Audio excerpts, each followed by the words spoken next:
মুহাম্মদ সাল্লাল্লাহু আলাইহি সাল্লাম বলেন, আমি রাতে ঘুমিয়েছিলাম, জিবরাইল আমার ডান হাত ধরলেন, মিকাইল আমার বাম হাত ধরলেন, ধরে আমাকে নিয়ে চলে যাচ্ছেন। যেতে যেতে দেখি অনেক মানুষ আসাদু সাইনতে খাফান, ফুলে ফেফে বিশাল বিশাল আকৃতি ধারণ করে আছে, 50 হাত 100 হাত উঁচু উঁচু হয়ে আছে। অন্তানহ রিহান, দুর্গন্ধে টিকা যায় না, এত গন্ধ। কান্নহল মারাহিজ, মনে হচ্ছে যেন তারা গ্রামের টয়লেট, মনে হচ্ছে যেন তারা গণশৌচাগার, মনে হচ্ছে যেন তারা গ্রামের টয়লেট, মনে হচ্ছে যেন তারা গ্রামের শৌচাগার। যেই শৌচাগার টয়লেট পরিষ্কার করা হয় না, গণশৌচাগার, গন্ধে টিকা যায় না, বিশাল বিশাল রূপ ধারণ করে আছে। আমি বললাম, জিবরাইল মানা হলাই, কি এরা কে?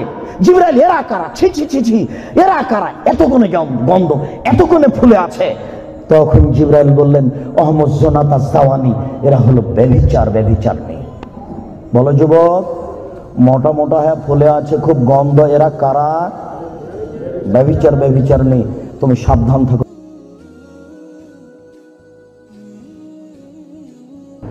বংশ রক্ষার জন্য জিনাকারীর উপরে 100 বেতের বিধান দেওয়া হয়েছে।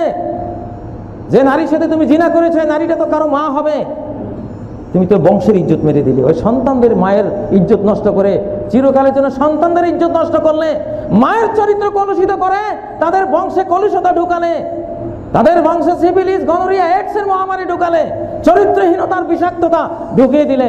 কেন করলে এই কথা? 100 বেত।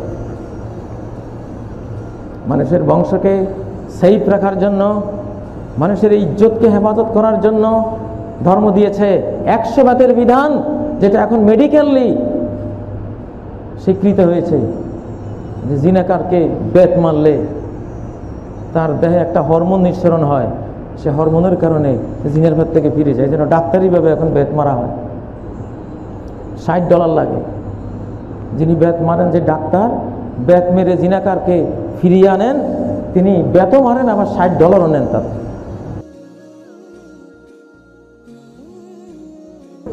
শুনুন, আল্লাহ নবী বলছেন যে আমার ডান হাত জিবরাইল ধরলেন, বাম হাত মিকাইল ধরলেন, ধরে নিয়ে চলে যাচ্ছেন। যেতে যেতে দেখি একটা গর্ত,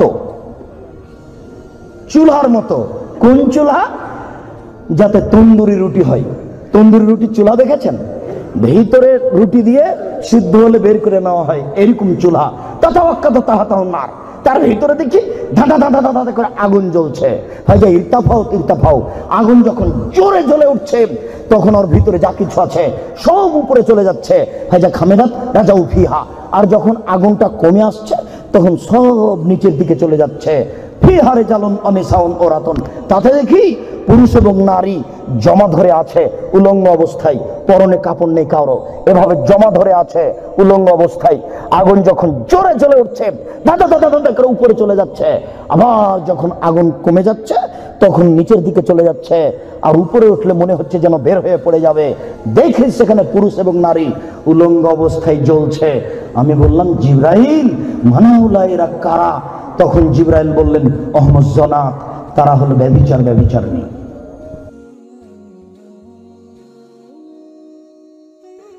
রাসূল পাক সাল্লাল্লাহু আলাইহি ওয়াসাল্লাম বলেন, আমি দেখতেছিলাম, আমি জাহান্নামের দ্বার প্রান্ত দিয়ে হেঁটে যাচ্ছি, সাথে আমার আছে জিবরিল আলাইহিস সালাতু ওয়াসসালাম। আমি দেখতে পেলাম জাহান্নামের বিরাট বড় একটা চুলা দেখা যায়, চুলার ভিতরে উলঙ্গ নারী পুরুষকে সেখানে পোড়ানো হচ্ছে। এমন ভাবে পোড়ানো হচ্ছে, চুলার ভিতরে যদি অনেক বড় তাপ দিয়ে তার মধ্যে চাউল দেওয়া হয়, ডাল দেওয়া হয়, পানি দেওয়া হয়, বলকাতে বলকাতে একবার উপরে চলে যায়, একবার নিচে আসে। আমি দেখতে পেলাম উলঙ্গ নারী পুরুষকে জাহান্নামের মধ্যে উনুনের ভিতরে জ্বালিয়ে পুড়িয়ে একবার উপরে উঠায় দেওয়া হচ্ছে, আবার নিচে ফেলা হচ্ছে। উপরে যখন চলে আসে, ফেরেশতারা আঘাত করে করে আবার নিচের মধ্যে ফেলে দেয়। জিজ্ঞেস করলাম, জিবরিল আর কানা? জিবরিল আমিন বলছেন, ইয়া রাসূলুল্লাহ, এরা হচ্ছে আপনার উম্মতের ওই সমস্ত নারী পুরুষ যারা বিবাহ বহির্ভূত অবৈধ সম্পর্ক করেছে জমিনে। চিৎকার দিয়া বলেন নাউযুবিল্লাহ।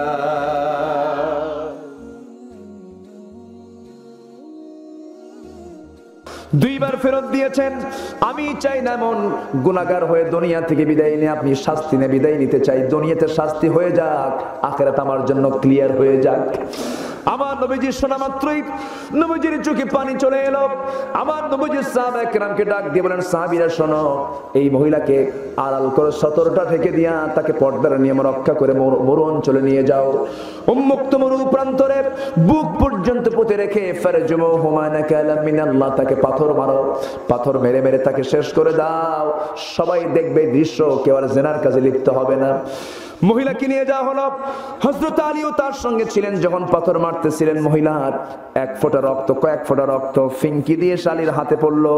হযরত আলী রক্তগুলো দেখলেন আর নাক শিকায় তুলে বলছেন, নাপাক রক্ত আমার গায়ে এসে লাগলো। মহিলাকে লানত করলেন, ভর্ৎসনা করলেন। নবীজি আমার বসে আছেন, আলী এসে একই কথা যখন বলেন, হুজুর আমরা যখন পাথর মারতেছিলাম মহিলার নাপাক রক্ত আমার গায়ে এসে লাগলো। রাসূল কেঁদে কেঁদে বলছেন, আলী কার রক্ত নাপাক রক্ত বলো? আমি তো দেখতে পেতেছি রক্ত জমিনে পড়ার আগেই সে জান্নাতের পাখি হয়ে উড়ে বেড়াতেছে।